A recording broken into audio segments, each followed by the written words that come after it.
खुदा यीशु मसीह के ज़िंदा बाबरकत और जलाली नाम में आप सबकी सलामती हो। मैं हूँ pastor Justin Albert, Sydney Australia से, और बादशाहत की एक बात पास्टर जस्टिन के साथ प्रोग्राम में आपको खुशामदीद कहता हूँ। नाज़रीन, खुदा की बादशाही एक ऐसा वसी टॉपिक है जो मैं हमेशा कहता हूँ कि यही खुदा का असल मकसद है, और यही बाइबल का एक ही मैसेज है, और वो है खुदा की बादशाहत। और यही एक मैसेज जिसे यीशु ने प्रीच किया, और यही एक मैसेज जो शागिर्दों ने प्रीच किया, यही एक मैसेज अर्ली चर्च यानी पहले कलीसियाओं ने प्रीच किया। तो इसके लिए हमें बादशाहत के असूलों के मुताबिक स्क्रिप्चर को समझना नहायत ज़रूरी है। ये मैंने उर्दू में शुरू किया, लेकिन यूरोपियन लोग इसको समझ चुके हैं, और तकरीबन अगर 100% नहीं, 80% नहीं, 70% नहीं, 50% नहीं, तो कम से कम 20 to 30% लोग समझ चुके हैं कि खुदा की बादशाही का क्या मकसद है और खुदा का क्या मकसद है। तो हर चीज़ को, बाइबल को, स्क्रिप्चर को हम बाइबल के असूलों के मुताबिक समझेंगे तो फिर हमें समझ आएगी।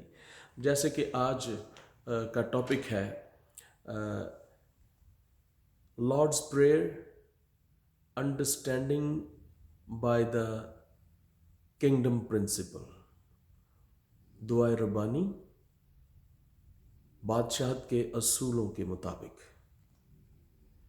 इसमें बहुत ज़्यादा नहीं कहा गया।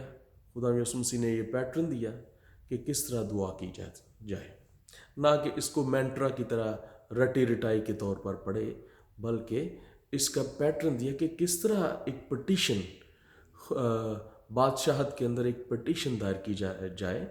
मसलन जब बादशाहत के सामने कोई पटिशन लेके दरबारी जाता है, या एक बेटा अपने बाप से सुबह एक दरख्वास्त लेकर जाता है, वो किस तरह मिलता है। पहले अपने बाप की मतलब सलामती चाहेगा, और अपने बाप के ऑनर में जो है सलाम पेश करेगा, और फिर उसको अपनी दरख्वास्त पेश करेगा, और फिर उसको ये भी रियलाइज़ करेगा कि मैं तेरी मर्ज़ी के मुताबिक ही चाहता हूँ। जब भी आप किसी से कोई बात मनवाना चाहें तो उसकी मर्ज़ी को मद्देनज़र रख कर फिर हम मांगते हैं, तो फिर वो मिलता है। और दोस्त ज़बरदस्ती से नहीं, क्योंकि खुदा मालिक है। He is the owner of everything, he is author. So हम देखते हैं कि इनके अल्फाज पर गौर करें। सबसे पहले लिखा है कि ए हमारे बाप, ए हमारे बाप। Not we should not be a selfish. वो हमारा बाप है, ना कि मेरा। कभी ये ना कहें कि मेरा बाप। वो पूरी दुनिया के अंदर जितने भी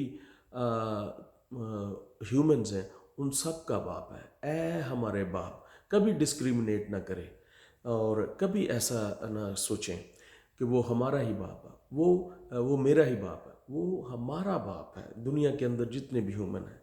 फिर दूसरा है कि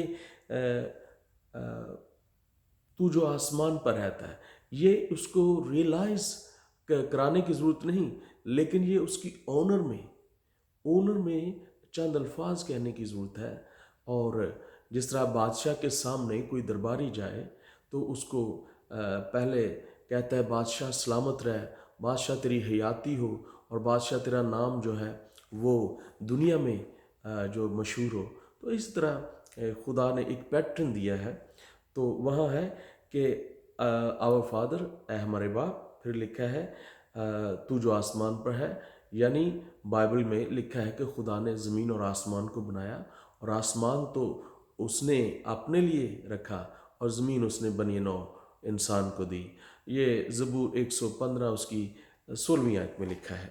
तो फिर आगे लिखा है हैलोड बी योर नेम, यानी तेरा नाम पाक माना जाए। तू पाक है, होली है। You are one and only who can be Holi.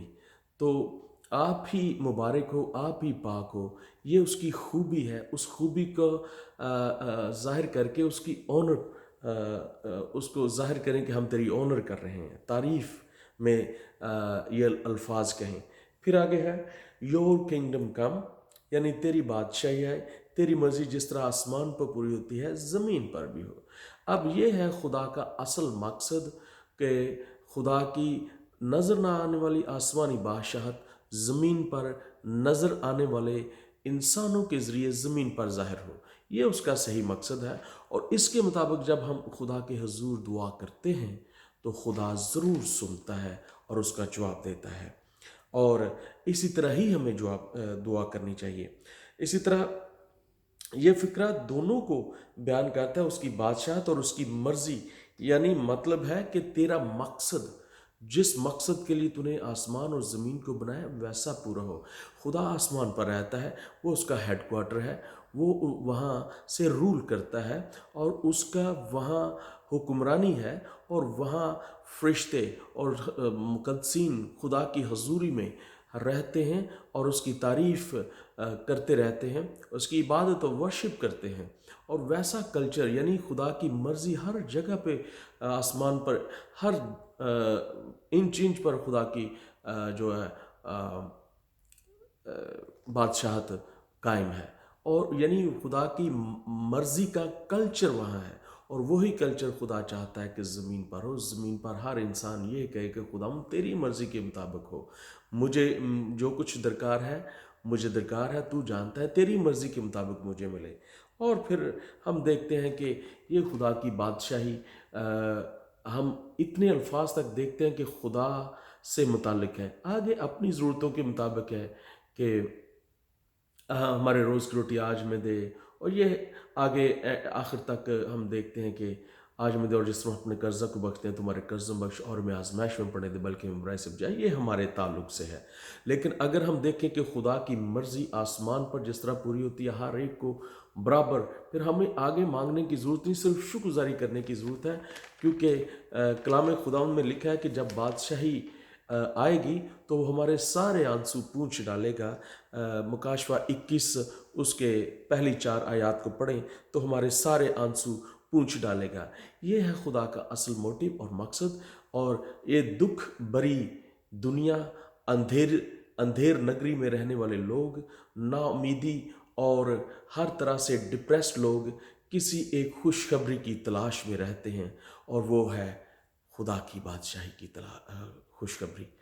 آئیے اس اونلی خوشخبری کو، یہ صرف ایک ہی خوشخبری ہے جو دنیا کو نجات دے سکتی ہے، دنیا کو خوش کر سکتی ہے، اس خوشخبری کو پھیلانے میں آپ بھی اپنا کردار ادا کریں، جس طرح خدا نے یوحنا استباق دینے والے کو چنا کہ وہ بیابان میں پکارنے والے کی آواز خدا کی راہ کو سیدھا بنائے۔